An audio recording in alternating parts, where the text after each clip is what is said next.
ബ്രിട്ടീഷുകാരുടെ ആർത്തിയാണോ വയനാട് ദുരന്തത്തിന് കാരണമായത്? മലയാളിയിൽ നിന്ന് ആരാണ് ഈ സത്യങ്ങൾ മറച്ചുവെക്കുന്നത്? വർഷം 1850. വയനാടൻ കാടുകളിൽ പ്രകൃതി ഒളിപ്പിച്ച സ്വർണത്തിന്റെ കഥ യൂറോപ്യൻ രാജ്യങ്ങളിലേക്ക് പടർന്നു. പിന്നീട് ആർത്തി മൂത്തെത്തിയ വെള്ളക്കാർ ആ മണ്ണിനെ കീറി മുറിച്ചു.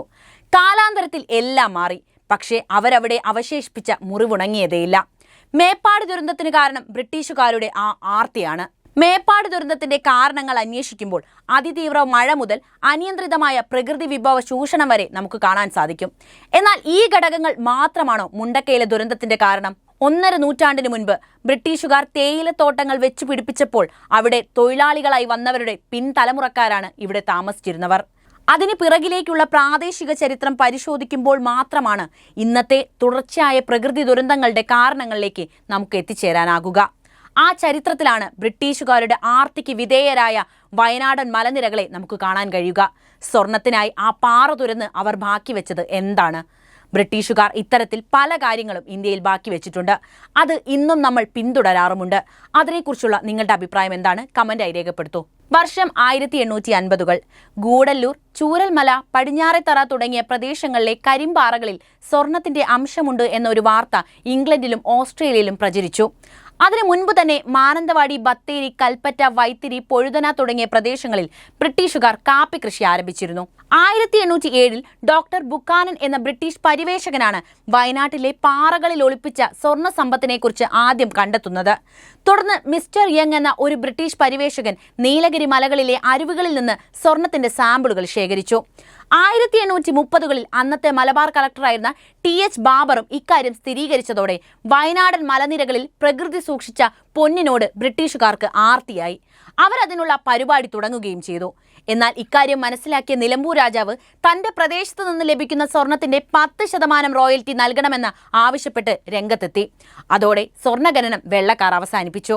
1865 ഓസ്ട്രേലിയൻ സ്വർണ്ണ പരിവേഷകനായ സ്നേണും വിതേഴ്സും ചേർന്ന് അൽഫ ഗോൾഡ് കമ്പനി എന്നൊരു ജോയിന്റ് സ്റ്റോക്ക് കമ്പനി രൂപീകരിച്ച് പന്തലൂരിൽ സ്വർണ്ണഖനനം തുടങ്ങി. ഭൂമിയുടെ ഉപരിതലത്തിലെ പാറകളിൽ നിന്നും സ്വർണം വേർതിരിക്കാൻ സാധിച്ചിരുന്നതിനാൽ തന്നെ കമ്പനി ലാഭത്തിലായിരുന്നു. കേരളത്തിന്റെ മലനിരകളിലെ സ്വർണ്ണ ഖനനത്തിന്റെ സാധ്യത മനസ്സിലാക്കി 1878 ആയപ്പോഴേക്കും Wayanad prospecting company, Prince of Wales company എന്നീ കമ്പനികളും ഈ മേഖലയിൽ സജീവമായി. പക്ഷേ തുടങ്ങിയ ആവേശം കമ്പനിക്ക് കിട്ടിയില്ല. കമ്പനി തുടങ്ങി 2 വർഷത്തോടെ കമ്പനികൾ രണ്ടും പൂട്ടേണ്ടി വന്നു. സ്വർണം കണ്ടെത്താൻ സാധിക്കാത്തതായിരുന്നു അവരുടെ പരാജയത്തിന് കാരണം. അങ്ങനെയാണ് 1879 ഓസ്ട്രേലിയയിൽ നിന്ന് ബറോസ്മിത്ത് എന്ന സ്വർണ്ണഖനന വിദഗ്ധൻ വയനാട്ടിലെത്തുന്നത്. വയനാട്ടിലെ പടിഞ്ഞാറത്തറയിൽ 2000 ഏക്കർ സ്ഥലത്ത് പരിവേഷണം തുടങ്ങുകയും ചെയ്തു. പക്ഷേ അയാൾ ഒരു പണി പറ്റിച്ചു. അയാൾ ആഫ്രിക്കയിലെ ഖനികളിൽ നിന്നും കുഴിച്ചെടുത്ത സ്വർണം വയനാട്ടിൽ നിന്നെടുത്ത പേരിൽ ഇംഗ്ലണ്ടിലേക്ക് കയറ്റി അയച്ചു. ഇതോടെ വയനാട്ടിലെ സ്വർണ്ണഖനിക്കായി ആവശ്യക്കാർ ഏറി വന്നു. അങ്ങനെ 1881 ഖനനം ആരംഭിച്ചു. 1 ടൺ അയിരിൽ നിന്ന് 4 ഔൺസ് സ്വർണം വരെ ലഭിക്കുന്നു എന്ന വ്യാജ വാർത്തകൾ ഇംഗ്ലണ്ടിലേക്ക് പ്രവഹിച്ചു.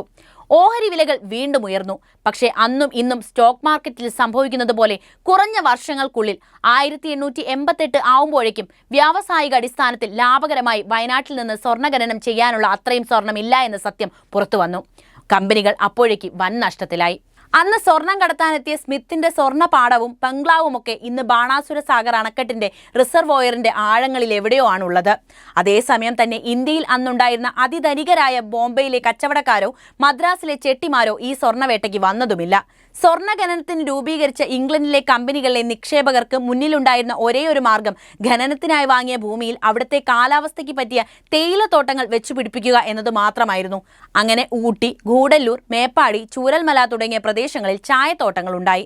മാംഗോ റേഞ്ച്, റിപ്പൺ, ആനമല, ചൂരൽമല, അട്ടമല, ആനപ്പാറ തുടങ്ങി ആയിരക്കണക്കിന് ഏക്കർ വ്യാപിച്ചു കിടക്കുന്ന അനേകം ഡിവിഷനുകളിലായി മലയാളം പ്ലാന്റേഷൻസ് ഇംഗ്ലണ്ട് ലിമിറ്റഡിന്റെയും E&S എന്ന പേരിൽ ഇംഗ്ലീഷ് ആൻഡ് സ്കോട്ടിഷ് കോഓപ്പറേറ്റീവ് സൊസൈറ്റിയുടെയും പാരി ആൻഡ് സൺസിന്റെയും ഒക്കെ ചായത്തോട്ടങ്ങൾ വന്നു.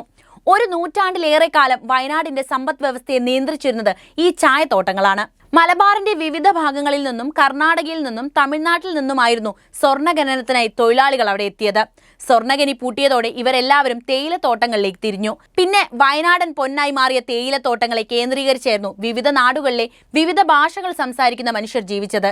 കാലം കടന്നുപോയതോടെ അവരെല്ലാവരും വയനാട്ടുകാരായി മാറി. 19ാം നൂറ്റാണ്ടിന്റെ അവസാനത്തിൽ ഗൂഡല്ലൂർ, പന്തലായിനി, ചൂരൽമല തുടങ്ങിയ പ്രദേശങ്ങളിൽ സ്വർണ്ണഖനനത്തിനായി കുഴിച്ച ഖനികൾ പിന്നീട് ആരും മൂടിയില്ല. 1.5 നൂറ്റാണ്ടിലേറെ സാധാരണയായി ഈ ഖനികളിൽ മഴക്കാലത്ത് വെള്ളമിറങ്ങാറുണ്ട്. 1984 ഒരു ദിവസം 200 മില്ലിമീറ്ററിലധികം മഴ പെയ്തപ്പോഴാണ് മുണ്ടക്കയിൽ ആദ്യ ഉരുൾപൊട്ടലുണ്ടായത്. ഇപ്പോഴും അങ്ങനെ തന്നെ സംഭവിച്ചു. ഈ അടുത്ത കാലത്ത് ജാർഖണ്ഡിലെ പല പ്രദേശങ്ങളിലും ബദരീനാഥിലും മറ്റും വലിയ മണ്ണൊലിപ്പുണ്ടായിരുന്ന് ചില പട്ടണങ്ങൾ തന്നെ ഇല്ലാതായി പോയിരുന്നു. ഹിമാലയൻ പർവ്വതങ്ങളുടെ താഴ്വാരത്ത് 1960കളിൽ തന്നെ ഉപേക്ഷിക്കപ്പെട്ട അനേകം കൽക്കരി ഖനികൾ മൂടാതെ കിടന്നതിന്റെ പ്രത്യാഘാതമായിരുന്നു ഈ ഭൂചലനങ്ങളെന്ന് റിപ്പോർട്ടുകൾ വന്നു.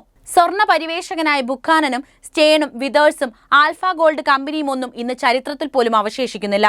എന്നാൽ അവരുടെ ആർത്തി വഴിമരുന്നിട്ട വിനാശത്തിന്റെ കുഴികളിൽ ഇന്നും വെള്ളം നിറയുന്നു.